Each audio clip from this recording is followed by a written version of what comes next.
Welcome to Friday night's video and our Master Series. This is the 43rd video in our Master Series, the 12th or 13th video in our first phase processing, and the second video in the step of effects. So basically, that when we get into this, I wanted to address a couple things first before we get into actual processing effects like phasers, flangers, and things like that. That there's some basic things that your DAW does that can have a huge impact as an effect. And we had talked about that I don't want to get too much into effects like movie scores and all kinds of, effects in the sense of, things you're doing with audio or samples and things like that. But there's a few other things that your DAW does that can actually act as a huge effect. The first thing is stereo or mono. We had talked about figuring out whether your productions are stereo or mono, but we hadn't talked about it being effect.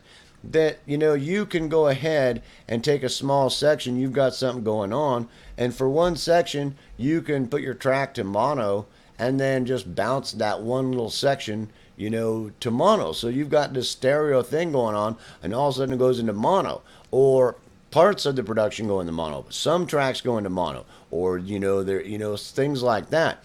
It can have a huge dramatic effect on your production just going along, and all of a sudden your vocalist has got this nice stereo field and you really worked on it, sounds nice, and all of a sudden for one section this shit just goes mono, and it can have a different effect. So if you get some vocals or any guitar that you've got anything going on stereo, that having it switch back to mono or go from mono to stereo can have a huge effect. You've got a guitar that's going on that it's mono going on back there, if you got it panned to one side, and for one section, you take it and bounce it into stereo.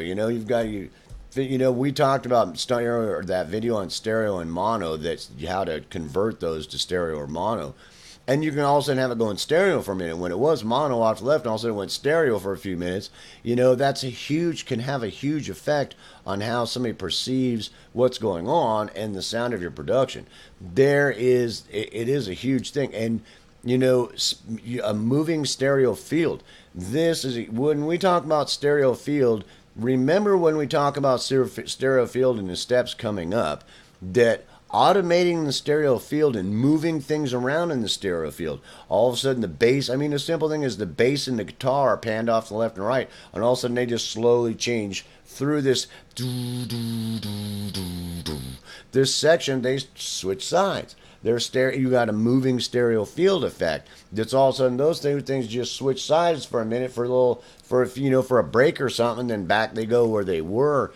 You can do all kinds of moving stereo field effects, moving things back in, with reverberation, then bring them way up by reducing reverberation and spatialization, panning them around, and having them moving around, or, does that make sense? The moving stereo field effect, you just remember that when we talk about, dealing with the stereo field, that moving it around, once you understand it and we talk about it, that it can have a huge effect on your production. You've got something going on and everything's just shot down to mono for a minute for this, and everybody's in your face, and all of a sudden it builds out slowly into this huge stereo field, and then it comes back into a light stereo field, like what would just be normal that you would think the production and the song would be at. And and then moving things around. They can have a huge effect on your production as just an effect for a small section or something like that. So really keep that in mind. The next thing you have is tempo automations, and changing the tempo on things for just a short amount of time. It's changing the tempo on something. On my DAW, I've got a tempo track that I can actually automate tempo changes going on, but it stays in time with basically the song. So it's like, and then I went on and I want to be, and that's a comical example, but there's lots of ways that you can use it that have a phenomenal effect on the audio, or have some effect, or slowing down. All of a sudden slowing down the audio from it, or speeding it up for just a little bit, and then all of a sudden bam, back in time where it's supposed to be. Those are huge effects. for you to experiment with and take seriously as something that it can be a compositional as well as an effect that you at this point decide to put on your track, on this individual track. And sometimes some of these effects will be, on your whole, production. So take that into consideration and think about them. And we haven't talked about the most basic tools you have. You've got the basic tools you have, the most basic tools you've got panning and volume. Now, automation of panning and volume, this is the volume of this track going on here. In my DAW, I've got quite a few different tools for doing the automation and writing it out. Automation of of any parameters.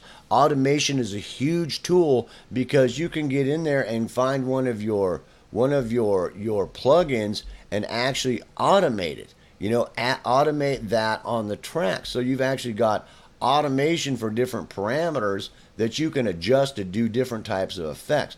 We're not going to sit here and get into all the different, effects that could cause, but automating parameters on effects you're using or any parameters that you can automate, automation is a huge tool for you to experiment around with and really think about. Think about the basic things you have in your DAW. Like you've got basic tools like volume. Volume is a really basic tool. You can automate the volume in all kinds of different ways to affect the audio, to have certain types of effects happen at transitions or at breaks or rises and falls, and all kinds of things.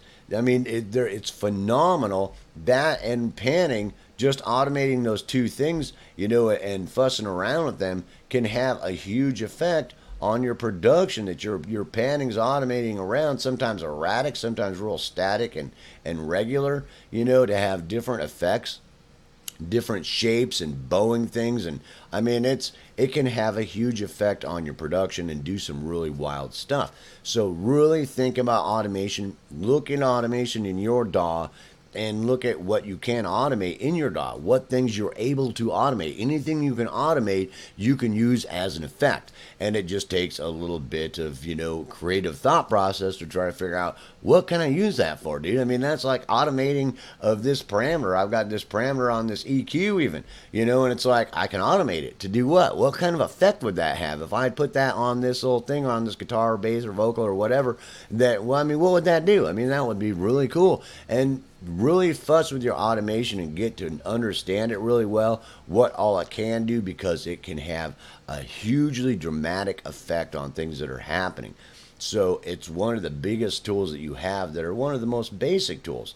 Those are the basic things you have. You're dealing with stereo and monitor, some of the basic things you have on your track, and your panning and your volume. And automating that can be used as an effect.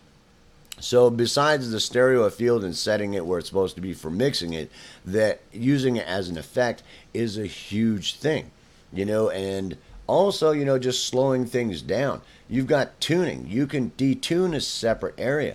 You can come in here and just for some strange reason, you might want to tune this down. You might want to tune this way down. For some reason, I don't know why, but you might want to tune that way down there and then bounce that. And then that's been tuned way down. For some reason, it just have some kind of effect on it. Because I've cut that on either side, I've detuned it, and then I've bounced it. Well, it might sound funny, or you might figure out some really cool ways to make that sound strange, or transposition. You might get in here and start transposing it down to there, go select it, and then bounce it, and that automation, it's just got transmoded into some low thing, or this high thing, I don't know what you might do.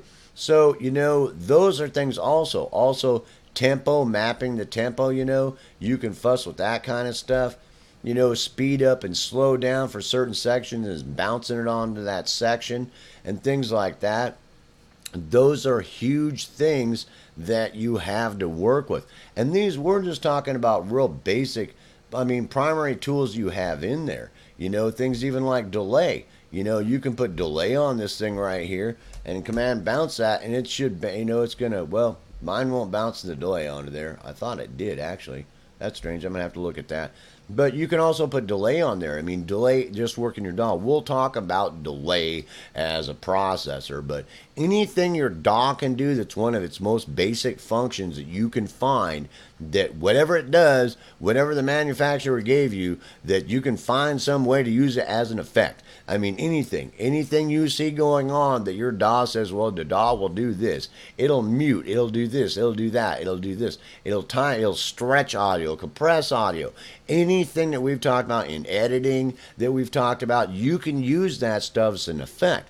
And these are primary things, functions that your DAW does that you can find ways to automate them, to go, wow, if I did that, that thing that's just a primary function, quantization, all kinds of things, and fuss with it and mess with it, you can find some way to use it as an effect. So just the idea is that go through your DAW and its basic functions and think about how can you use that as an effect.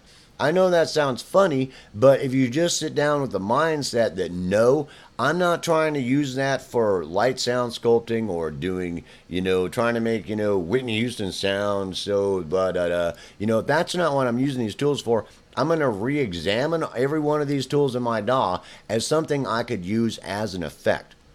And I was giving you some simple examples of some simple things that you have in the DAW that you can use to cause drastic effects, that you can use to make your production or some section of your production or some break in your production or a transition in your production unique and different. And combining them together, taking those things and trying to combine them together to form hybrid effects that you've combined, whatever, it's even some of the simple things I've talked about here together to cause some really wild effect. It's like, whoa, that is really cool. How'd you do that? And then it came right back into time, and it was just like, wow, wow, oh yeah, dude, that is so cool, dude, because it's it's a creative thing. And that can be, it's really going to touch on the creative side of your mentality. And it's anything that your DAW can just do, that you looking at it from the creative side of that, no, whatever that's doing, and anything I find that my DAW does something, how can I use that as an effect to affect the audio, to affect this track so that this track sounds unique? Or use it on a production or a whole break in a production. Does that, or a movement in a production, does that make sense? And really examine your whole DAW as an effects pedal. Really look at everything that it can do and try to figure out some way you can turn that into effect. If you spend a day or two really fussing with it, a couple of different things will happen. You will find a whole bunch of ways you can cause some really trippy effects by really trying to think about how can I make that effect. And you'll probably get to understand your DAW a little bit better, which is definitely not going to hurt you, because you will probably find some glitches and glitches in your DAW that's like, wow, it wasn't really made to do that, bro, but that's pretty cool, It's like, it will do that, It's like, wow, and it's like, and it can really change how you do a workflow in your DAW also, from having a really good understanding of things that are happening in your DAW. But just re-examine the DAW and the basic functions it has and your processors. Any processors that you have, how can you use it as an effect? What exactly can it do? How far can I push this processor? How far can I push my DAW into an effects pedal? And using everything that I find, and then trying to figure out how to combine some of those things together to cause hybrid effects. So it's the first effect that you have to work with, because everything that you have there can be used as an effect if you set your mind that you're trying to figure out some way to come up with some cool effect. As you fuss with that, and as you go through it, and as you experiment, that another side effect of it is going to be, is you'll run into things and be like, wow, that's what that sounds like, and it has this effect that does that. That is so cool. And later on, as you're doing productions, you'll keep that in mind, and you'll remember that, and you'll be searching for some type of effect, at this transition or at this movement or at this break or whatever, that you'll go, oh yeah, I remember when I was fussing with that tuning thing, that I could do that, and then I could automate it down, and that'll work. That would be great. That's exactly what I need to do. And it's going to broaden your how should I say, palette to be able to cause effects. So basically, take a look at your DAW and see what it can do, and look at it from a different angle and a different perspective, as that it's a big, huge effects. Peace out, love. See you in the next video.